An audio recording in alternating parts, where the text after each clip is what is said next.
All right. Well, hi, hello, everybody who's online, who's there in person. I believe the only person there is Alison. So, hi.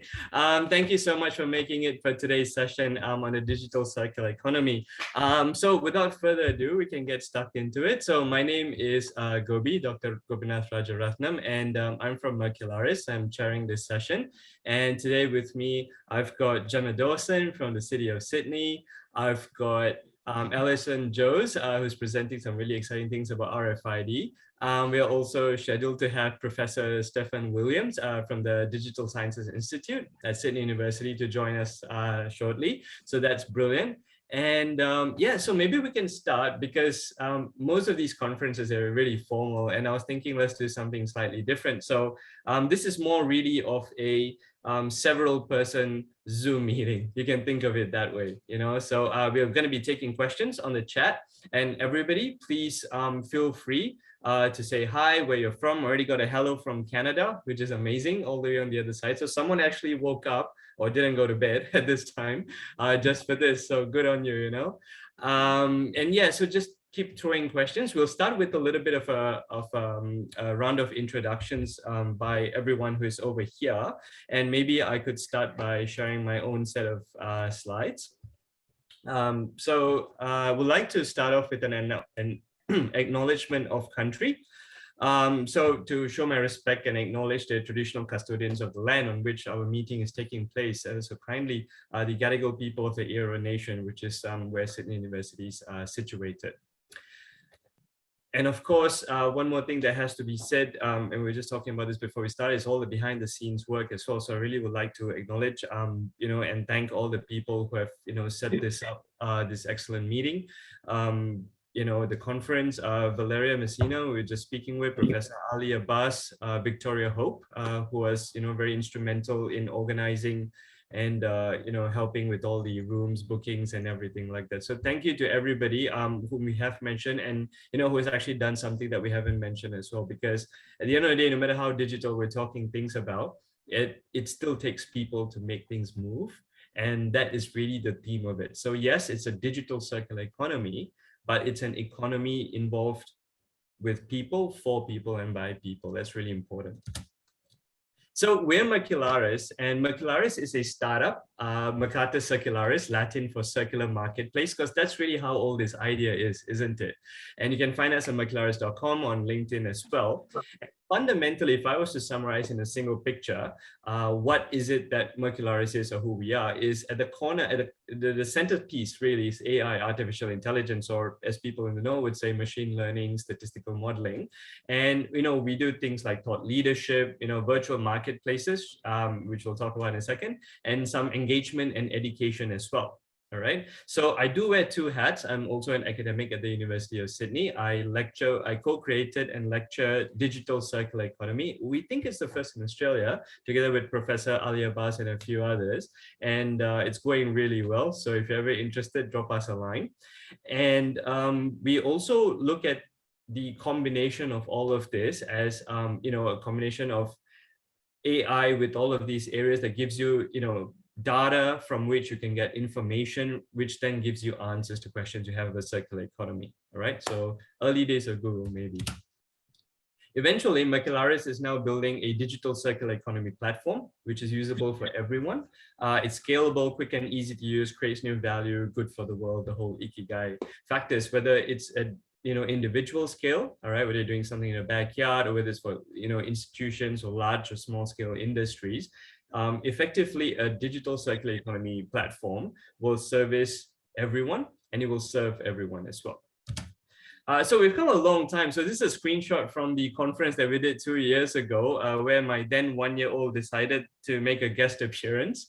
And we actually decided to leave this in because at the end of the day, it's not just about, dressing up, being all professional, but it's about realizing we're doing this for generations to come. Long after we're gone, all right, the circular economies that we set up in place should be able to be self-sustaining engines. And that's really important. So if you're ever interested, we've got the YouTube link below. And of course, this entire recording is recorded, which will go into, probably 2 years from now, the next conference slides as well. We've done pretty well since the days that we got gate crashed by my 1-year role. We've been working with the New South Wales government in the Smart City Innovation Challenges, did pretty well. I got some seed grants to build prototypes, and Mercularis is building what I believe is Australia's first equivalent of eBay for waste. All right, more of that to come as we deliver, in stages, but just thought it's something exciting to share with the world. We also have been mentoring students at Sydney University in the business school, building circular economy business models. And it was really nice to get some recognition in that respect, but even more was to get a lot of insightful questions from students who would then go out and immediately be able to use this information. We've also worked with Bathurst Regional Council, where we developed a waste dashboard. That's not it, that's just a screenshot of their Waste Hub website. And hopefully this will go live sometime soon, but it would be a pretty cool concept because the public facing dashboard tells you how much of waste there's available, and please come and get it from them. That's the whole point of it. In terms of thought leadership, we've been active in the publication space. Like I said, wearing two hats as an academic as well, I can't help but write. So we've developed some new metrics, for example, say a cost normalized CE indicator for the Dutch post-consumer plastic packaging waste sector. We've also done, for example, LCA studies, life cycle assessments, in photovoltaic panels, and showed that yes, it's all great, but a solar panel, while it's great while it's in use, you have to look at the whole life cycle to really understand the impact that it has. Because once you're done breaking down in constituent parts, are you really extracting as much use out of them right until the very end? And of course, we don't do cradle to grave, we do cradle to cradle. All right, so that's really where this is all going, and more than happy to share these articles if anyone was interested enough to reach out. So that's us in a nutshell. Obviously, there's way more. However, it is important to realize that no person's an island in the circular economy, because the way we see it, the way I've seen it, the way we sometimes teach our students is it's really little microeconomies that then get looped up together into a larger one, and those get looped up into larger ones, and sooner or later we keep zooming in to circular economy at every level, and that's really the vision that we have. And when we add the digital layer to it, which is where we have our wonderful panelists here today to discuss with us on, it will really put the power of, because digital, honestly, whether you have any really other devices, everyone has a device in their hand at some point, right? Usually a smartphone, and you can usually tap into it from anywhere in the world these days.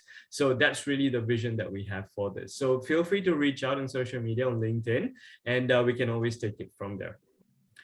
All right, and now I will cease my screen share, and I will pass it on to Gemma Dawson from the City of Sydney to please introduce herself. Go for it, Gemma.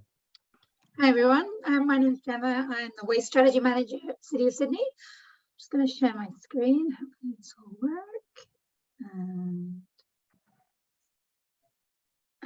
Are we live? Did that work, Gobi? It looks very good. Thanks, Gemma. Excellent. Okay, so Gobi kindly asked me to give a short presentation on our circular economy at the city and our journey so far.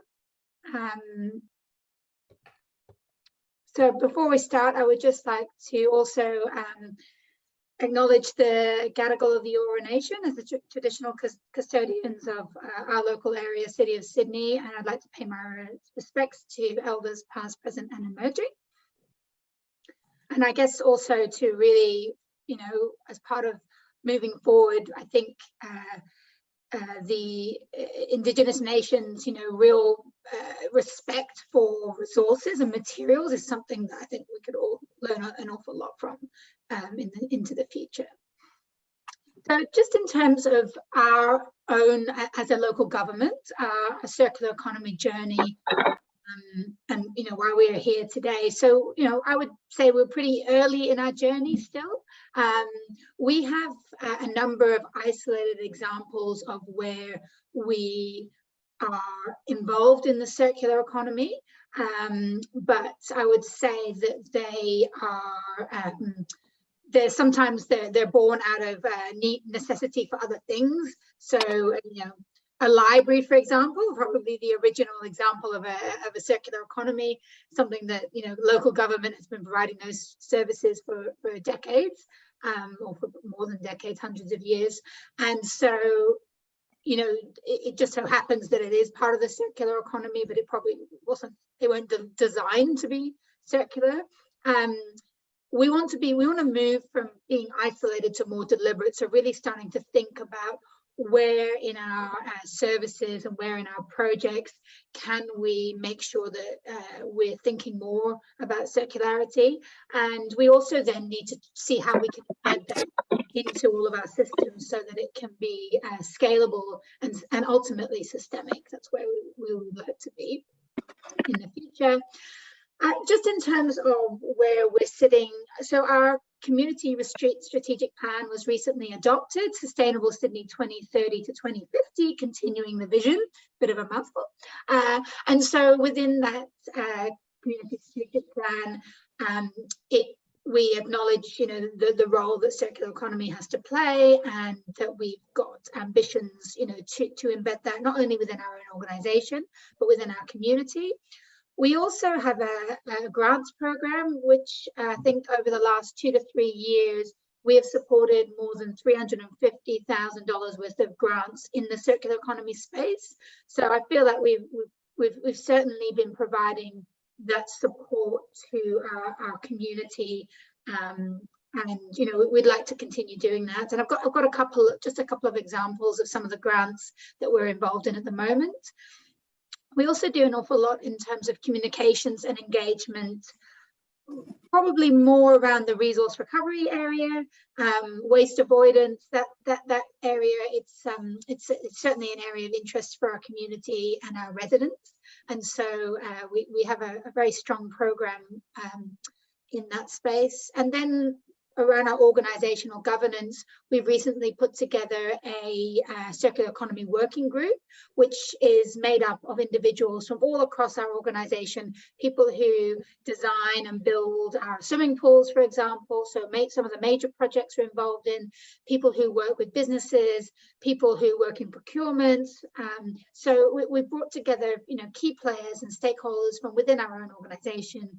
We meet regularly, and you know, we're identifying areas that we can move forward. Hello. So just a couple of the projects that we have been supporting. So RECO is a local organisation that provide washing powder in reusable containers. They drop off when consumers are finished with it. They come back with a refilled canister. So they're a local company.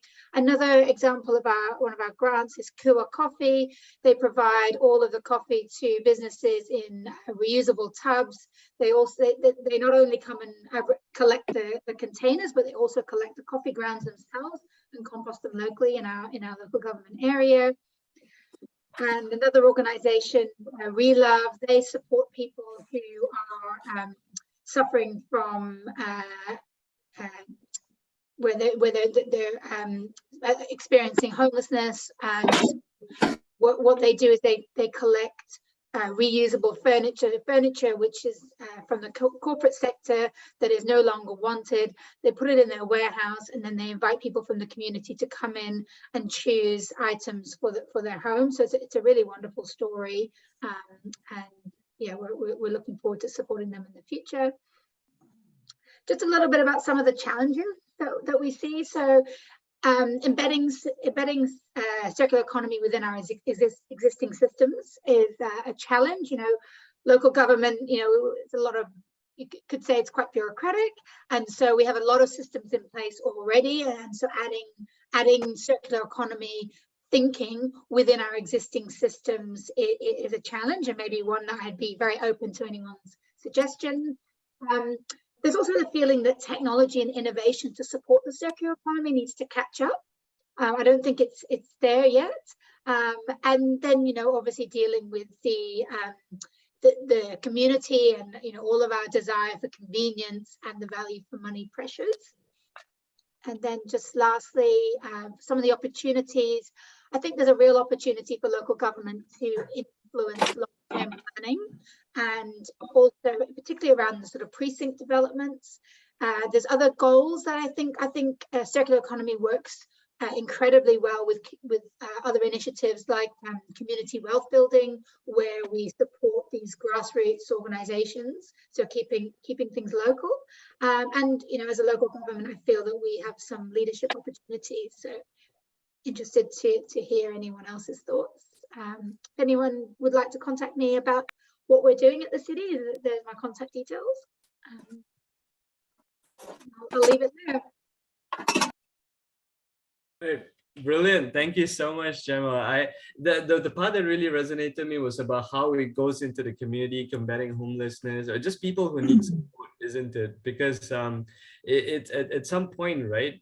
It's about a safety and security element, isn't it? It's about community feeling, because no matter how much you've got going on, the safety nets that you have in place, I think really helps spur you on, put yourself out there and do something different, get yourself, from maybe a not so good place to a better place and things like that. And knowing that people care about you enough, and being able to reach out to them to connect instantly, which is, the digital side of, the human element, really. I think that's really why we do this. Like, I didn't even realize it until I saw that slide, but, thanks for that. That really was.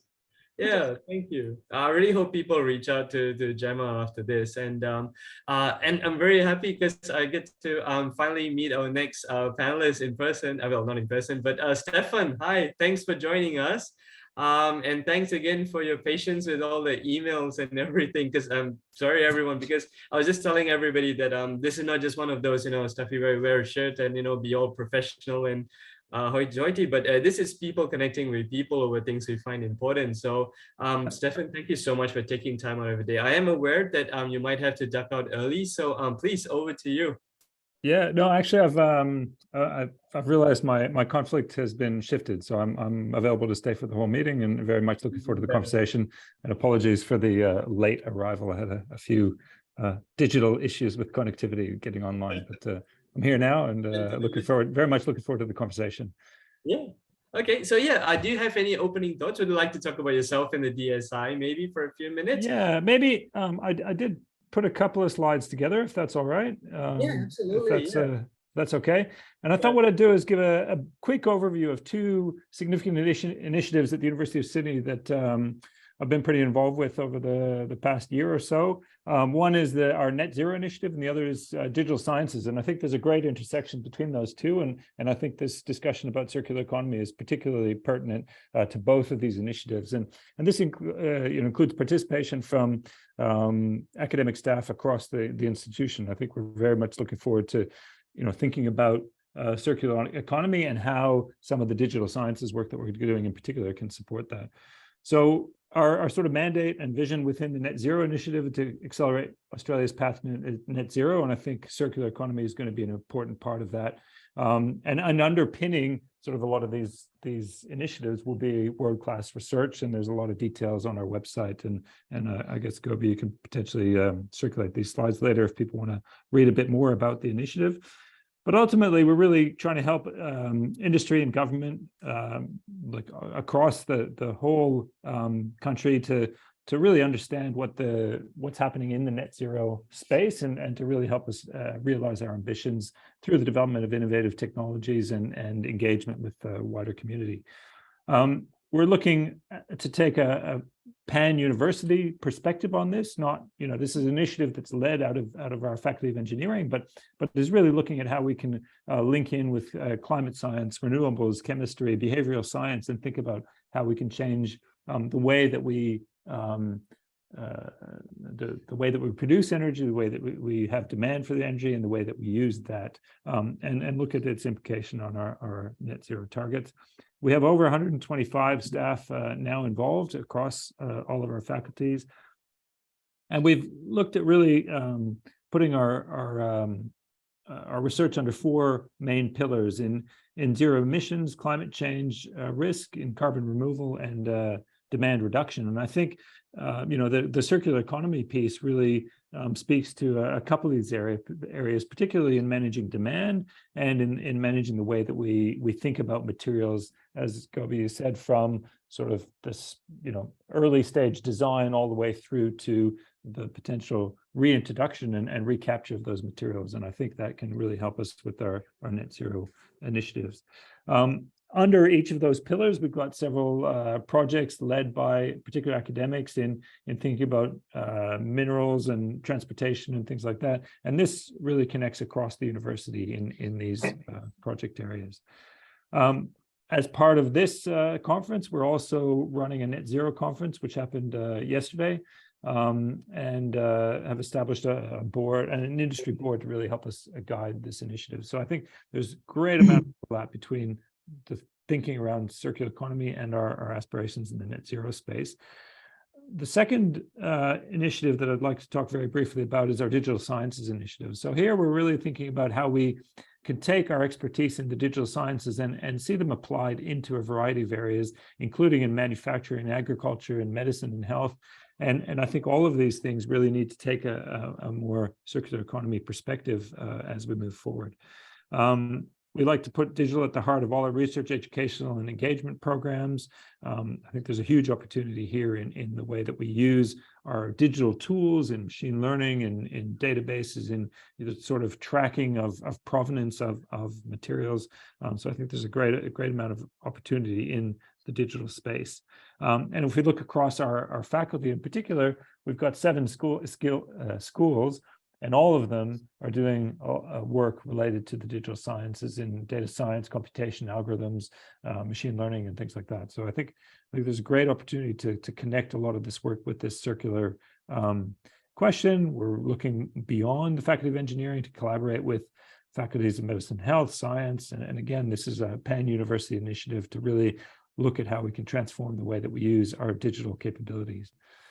I'll skip this one actually, but what we're really trying to do is think about breaking down silos across traditional schools to stand up research programs that focus on big themes. And I think this net zero circular economy is certainly one of the big themes for the coming few decades.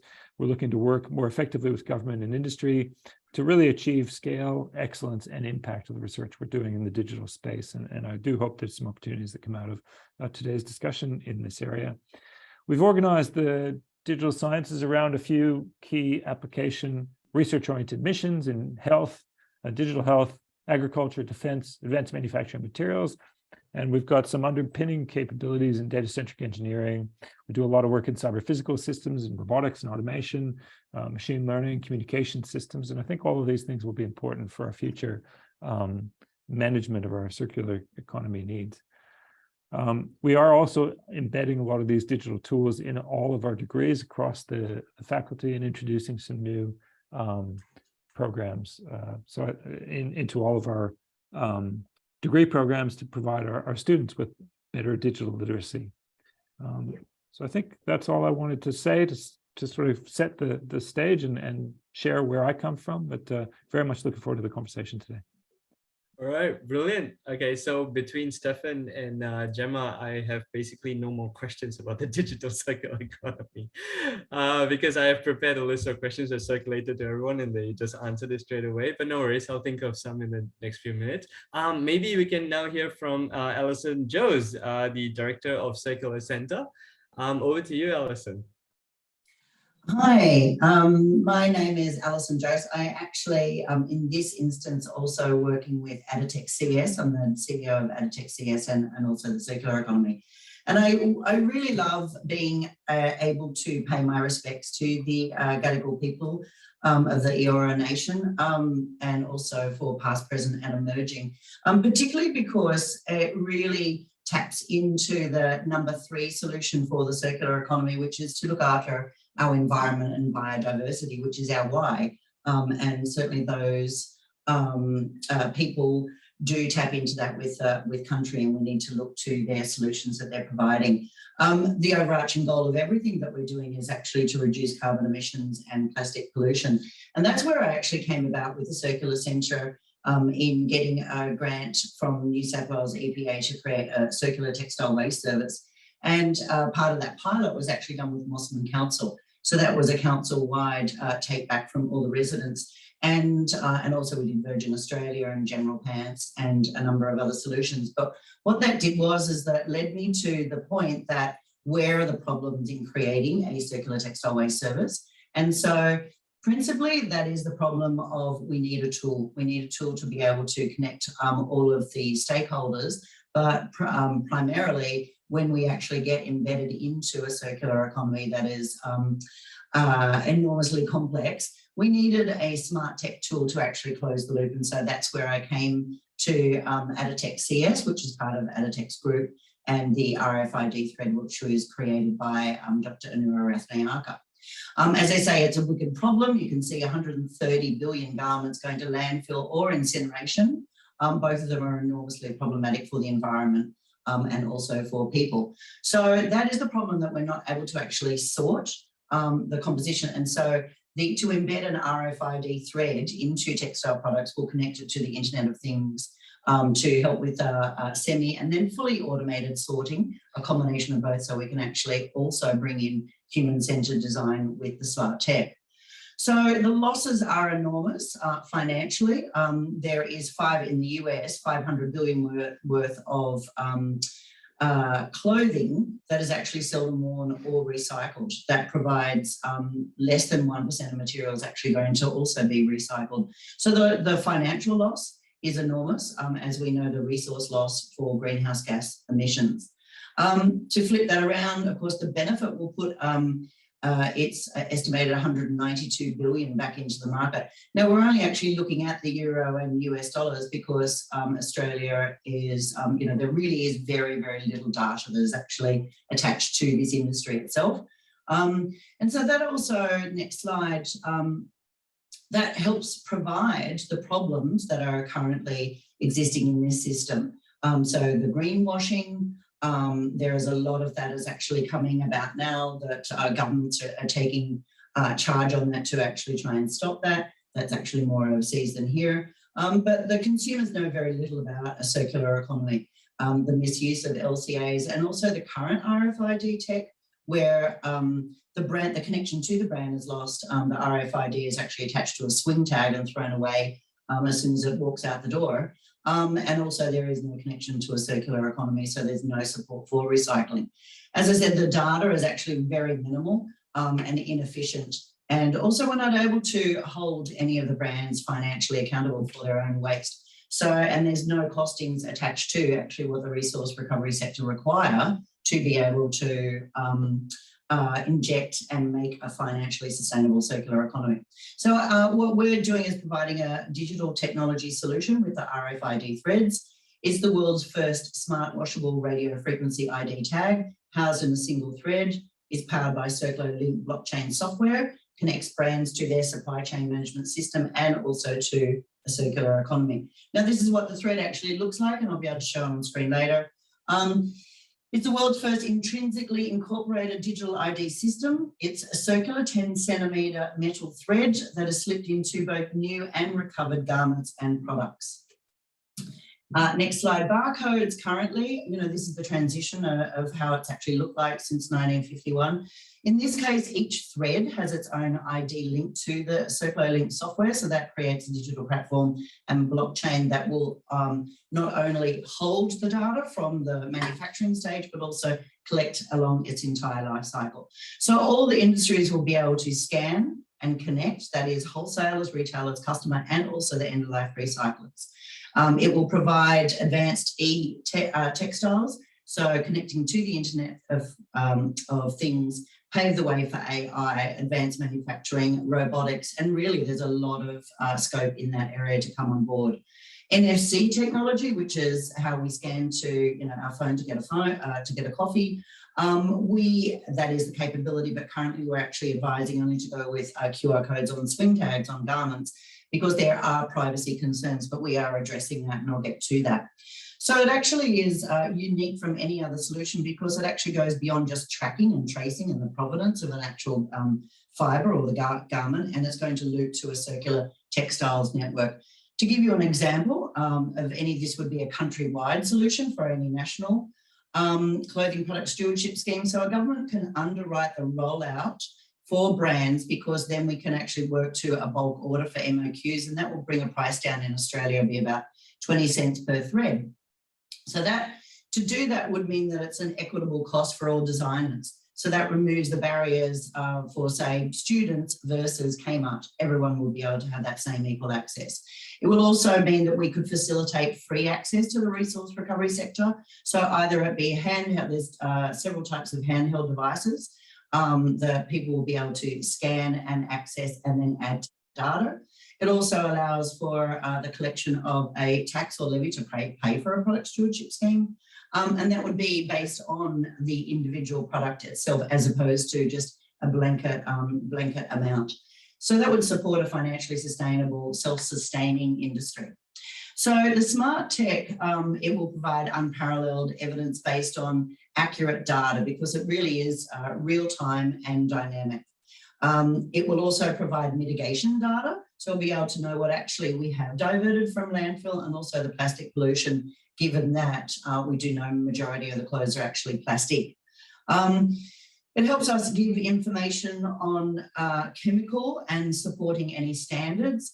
And the blockchain technology will help improve the transparency. And so that actually provides the data to all of the sorters, the collectors and recycling, with reliable information on any of the material composition. So then we can also assess which is going to be the safest and most efficient next life solution, on what we call circular streams. It will report on the textile and chemical composition. That is for the secondary market, which is actually turning things into like carpet and underlay and soundproofing, and then new chemistry, new synthetics going into fibre to fibre, and also green chemistry enzymes. So it allows us to actually understand what chemicals are involved to be able to put that into the new market, and also for procurement.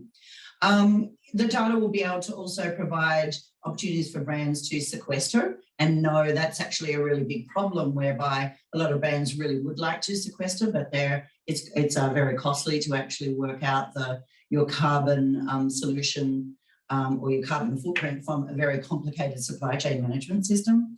We'll be able to also understand the biodiversity loss, and then help brands redirect to mitigate the deforestation and plastic pollution that is just enormous, and a very terrible situation that's happening with the fashion industry. All of the cloud and the network will be individual countries, and it really provides us a return on investment from new garments and the entire supply chain system. So there's two stages. Stage one is actually, so we're talking 3D design, manufacturing and retail. All of that data will be put in there from the beginning. I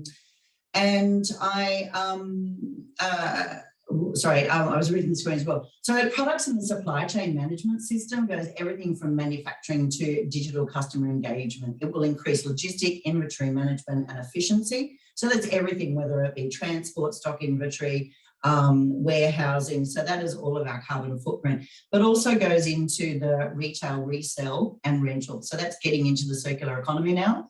And that's what's crucial about this being a metal thread that is actually really easily manipulated into the new product at manufacturing, but also a recovered product for resale, rental, repair. So any garment that's actually existing in the system now, we actually could very easily slip one in, and therefore becomes an instant, immediate solution.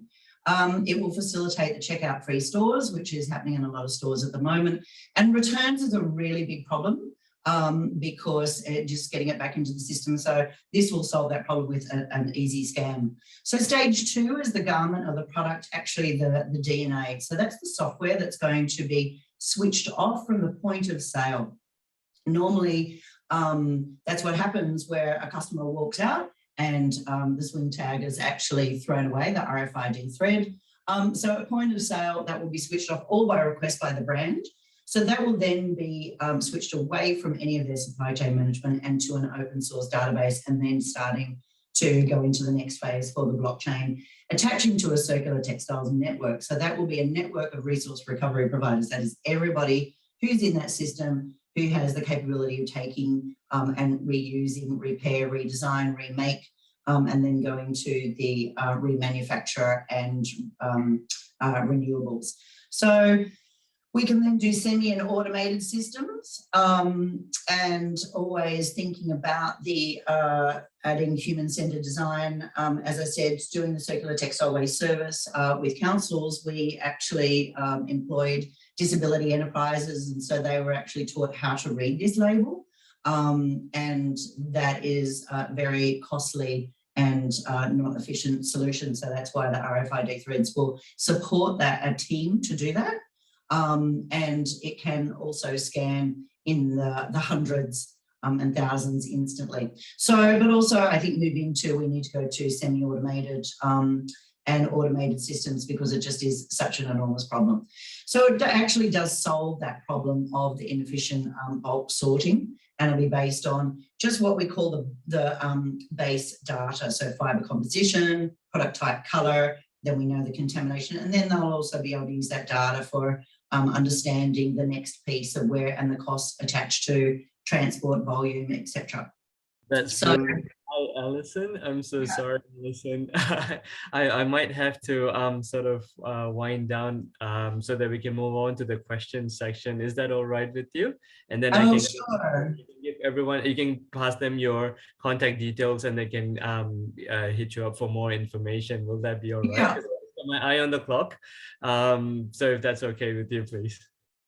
Yeah, sure. You can wrap up. You can take take a few more seconds, wrap up, but yeah, we'll move on to Q&A. But this is really in regards to the data and the next links. I mean, it will be able to connect to the Ellen MacArthur Foundation, who have a Circulytics tool, which is really important for the circular economy performance, and also providing a scorecard to demonstrate the brand's circular status.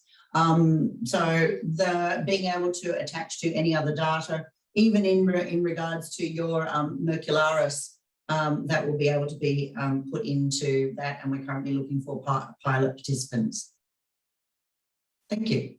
all right, brilliant. That was really good closure. Again, all of us here, we're really passionate about what we're on about. So, you know, this is really, I mean, barely tip of the iceberg, you know, one would argue. So please, everybody, feel free to reach us via LinkedIn. We've got everyone's LinkedIn links on the conference registration page, and just answering everyone who was asking questions and providing the slides. Yeah, so this is a recorded session, which means that, you know, this will live on YouTube, you know, forever. So you'll have access to all of the slides via the video. So, and again, you can always reach us. We're always open to collaboration. I think that seems to be the theme of everyone's slides today.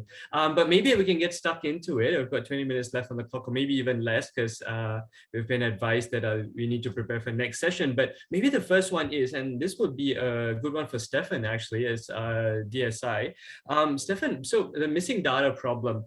So I'm, for example, we're working on a few papers. Like I'm writing a couple of machine learning papers at the moment, and the missing value problem is quite a big one, right? You know, your interpolation and your things like that. What are the different ways? So based on what you know, City of Sydney, for example, in a local council example, or we've worked with Bathurst in the past, or perhaps with Alison from the industry side, missing data problems, like from the Digital Sciences Institute point of view, how do you equip incoming graduates who work with, you know, say the CE, the circular economy side of things?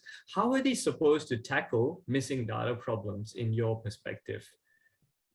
Well, I think missing data is a big problem, and messy data is also probably another problem. So, you know, data where it's not quite in a form where that you can get to it, I think is a big problem with a lot of machine learning tools, and really having the skills to convert real world data, which is often messy, you know, into something that we can apply the latest machine learning tools to, I think is a skill that we're trying to equip our students with.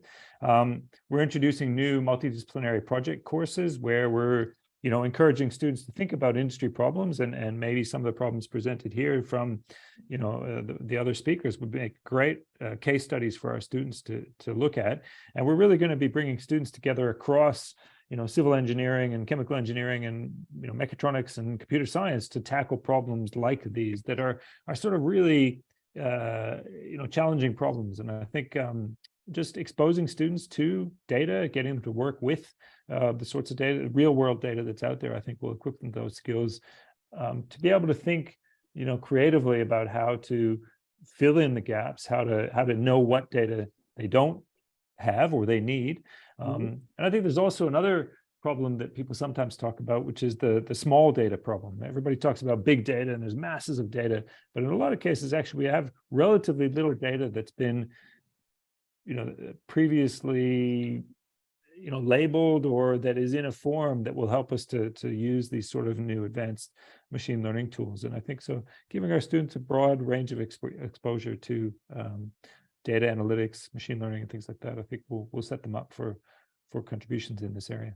That's brilliant. And this is the workforce that the graduates were entering the workforce. And then I suppose the other side of the coin is, what about those who are already tackling this? Let's say your local government. There's always people who are trying to move from data engineer to data scientist, trying to bridge that gap. And where do you think they can get this sort of information, random, like when I hear, for example, a Bayesian approach, and I think, okay, what is that? I'm going to go Google that. But how often do people hear terms like that?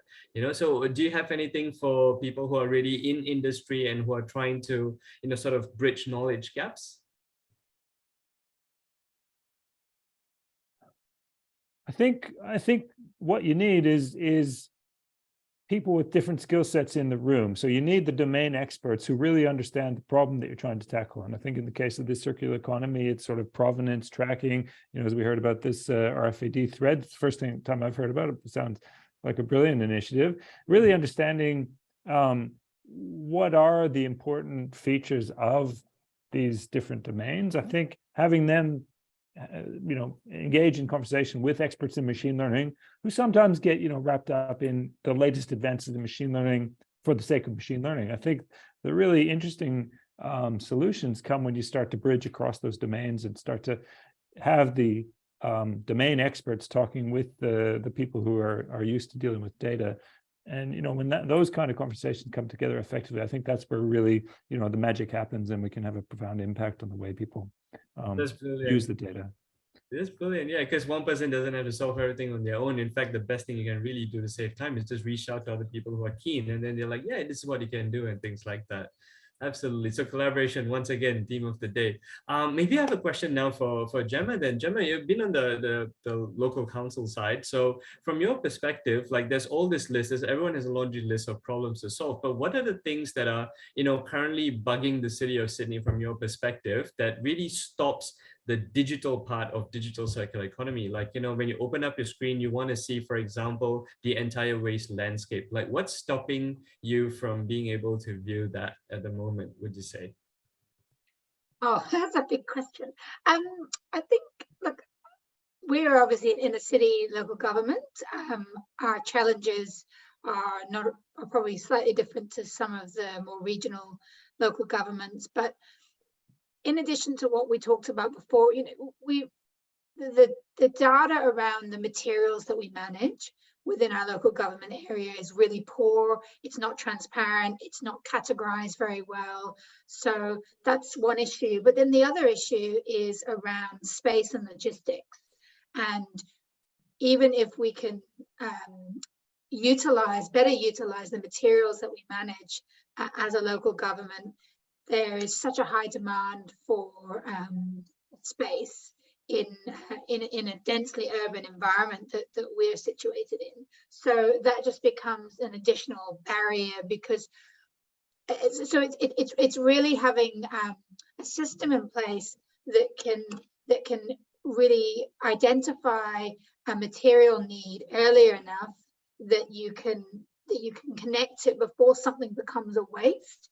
And I think it's really about how do you move materials around in a circular economy so that you are not hampered by the cost of storage of materials and having to have space. And then also a lot of the more the smaller organizations that we've helped support, logistics is a really costly part of their business, and so that's another area that we're trying to see how we can better manage. And there are a number of grants that we've given out that are really looking at I guess maximizing or better utilizing materials and space. So I think I think those are some of the key challenges that we're facing. I don't know how that works with the digital side, but I'm sure there is a digital solution for that. Yeah, absolutely. Probably Stefan's much better placed to answer this than I am, but from my simple understanding, and like I said, Ali and I, we do teach the digital circular economy course over at chemical engineering. Yes, very often the digital people see it as just the ability to view, as opposed to the ability to optimize, so if I see it as a geospatial problem, and then automatically I would think of it as, okay, a flow of materials, say, one that you would see in a Sankey flow diagram, for example, and then I would imagine that there must be, because I'm a chemical engineer, we think of things as flows, there must be an optimum flow rate where you will never have any material sitting for long in any location. You're trying to send it as quickly as possible to its destination where it gets used. And if there was, say, a metric, right? Like we came up with, but it's strange. I think it's still the only paper that applied economics to circular economy, the paper, where if, let's say, you had an indicator, let's say you had the MCI from the EMF, you would say that, okay, this is the MCI at any one point in time, and you could do like a real life tracking. And you could see that, the quicker you move a material through, the higher the material circularity index becomes. And then your whole goal of, one of the goals becomes to optimize that number as high as possible. That's one thing that I can see possibly. Yeah. Maybe now a question for Alison, actually. Alison, so the RFID, which again, Stefan's right, is brilliant. I've never seen anything like this before. And now that I think about it, oh my God, how come I've never seen anything like this before? It's really interesting, but what do you see? Because I remember what you said about the tag being thrown away, and so that was where the RFID sat as opposed to in the clothes. Now, and you also mentioned privacy concerns. So how do you deal with the possibly perceived privacy issues with your technology uptake? Because you mentioned Mercularis and digital side, but the truth is, once you get the data, you can do a lot with it. Stefan's right? It becomes a data engineer problem, then becomes a data scientist problem. But how do you deal with the public perception and the uptake issue in the first place, if that is even a thing?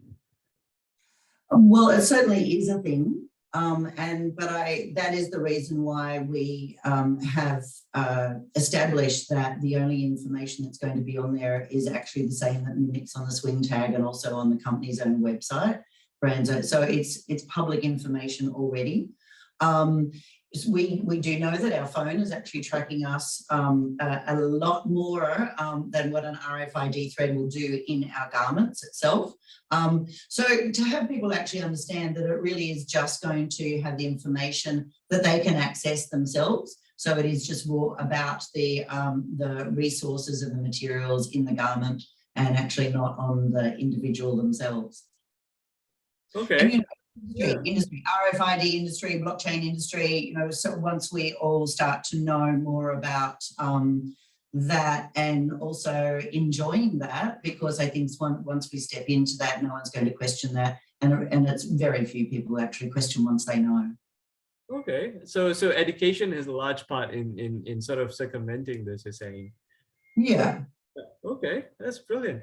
Then maybe this is a question then for Stefan then, if you don't mind, Stefan. So I had a question, and this was in a prepared list, about Industry 5.0, and then we talk about, the connected IIoT and things like that. But how would, Alison's like RFID thing take off, say across Australia? Like, what is the difference in the digital, say, infrastructure that you would need, right? To deal with something, say, a company is tracking their own clothing versus, say, at a more regulatory level, all right, tracking all of the textiles and things like that. Do you ever envision that there will be such a system at all in the first place? And if so, like what sort of, what scale of computing and things like that? Like if you were just to get a blank canvas and sketch it out, like what do you see? What will it take to track material, starting with textiles and pretty much every kind of material across the whole of Australia?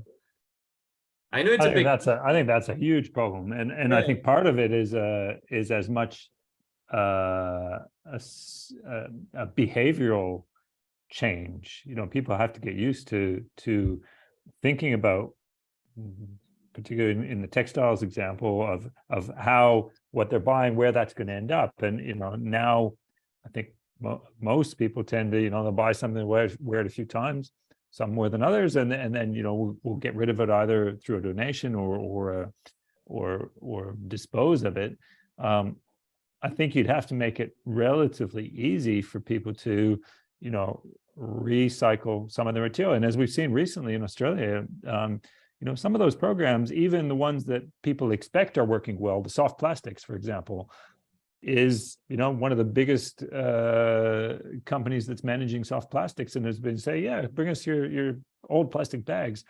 Have been warehousing those things because they don't know what to do with it. They don't have the right infrastructure in place to do the recycling in Australia. A lot of the overseas markets that traditionally have dealt with that particular waste have said, no, we really don't want to continue doing that. So I think we really need to find ways to incentivize local sovereign capability in terms of recycling. So I think tracking the provenance and sort of how the textiles or plastics, for example, move through the economy is important, but having ways of dealing with that are, don't have a significant environmental impact, I think those are still big challenges. So the data piece, I think you can do to a certain extent, but it's the, what is the end result of these initiatives, I think needs careful consideration.